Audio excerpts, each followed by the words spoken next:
En su opinión, ¿cuáles fueron los factores de la derrota de Cárdenas en el 2000 y cómo lo vivió? No lo viví, man. No lo viví, te cuento. Cárdenas en el 97 logró la jefatura de gobierno de la Ciudad de México como un trampolín, efectivamente, para demostrar que se podía hacer gobernar de cierta manera y para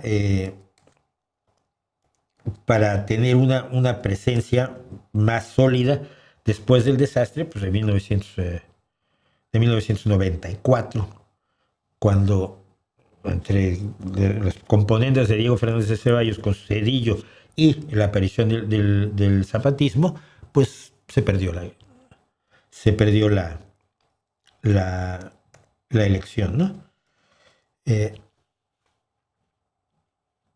Estoy buscando una cosa por si la hay, pero no. Sí, aquí está, mira.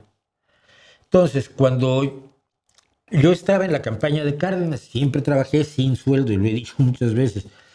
Y estaba yo, y una de las cosas que hicimos, lo que propuse y se me encargó, este se llama la democracia del caos. Cuando alguien propone algo y dice, sí, sí, lo haces tú.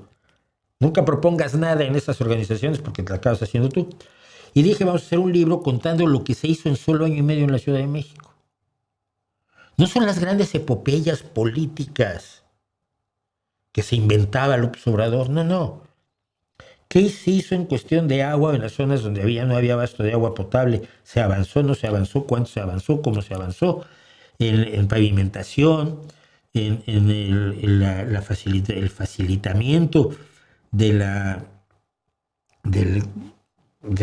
tráfico de automóviles en zonas muy congestionadas tradicionalmente en la Ciudad de México, por ejemplo, se hizo la vuelta a la inglesa que le llaman.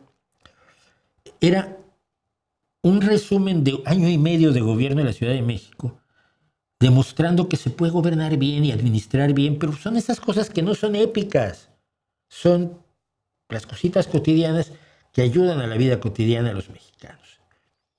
Y entonces, pues yo diseñé y armamos y dejé armado este libro que se llama El ombligo de la luna, México, la ciudad de todos, donde contábamos eso. Pero cuando iba a empezar la campaña en forma, en abril de 1999, yo ya tenía el compromiso de venirme a España por motivos puramente personales, familiares, que no tienen nada que ver ni con política ni con nada. Entonces dejé hecho este libro, dejé estructurado todo el tema y dejé lo que podía yo de comunicación. Pero a lo largo de la campaña, que la vi toda desde España y sobre todo al final, hacia fines del 99, principios del 2000, me quedaba clara una cosa, ¿no? El PRI daba un paso atrás a cambio de la impunidad y se le iba a entregar a Fox el gobierno, se le dieron todas las facilidades a Fox, de pronto Fox era el héroe, era el ídolo, era el amo de las multitudes, Televisa lo quería muchísimo, Canal 13 lo adoraba, Canal 13 era más lógico, Televisa lo adoraba, lo trataba como antes trataba a los priistas, Canal 40, Canal 20, Canal 40 colaboré alguna vez, Canal 22, todos era un bombardeo absolutamente nefasto que yo dije, pues esto era evidentemente lo que sabemos que pactaron, yo sé que pactaron Fernández de Ceballos y Zedillo en el debate de 1994. Entonces, creo que los factores fundamentales de la derrota de Cárdenas fue, por un lado, decir, este señor ya ha sido candidato 3 veces, que era una de las cosas con las que se le atacaban.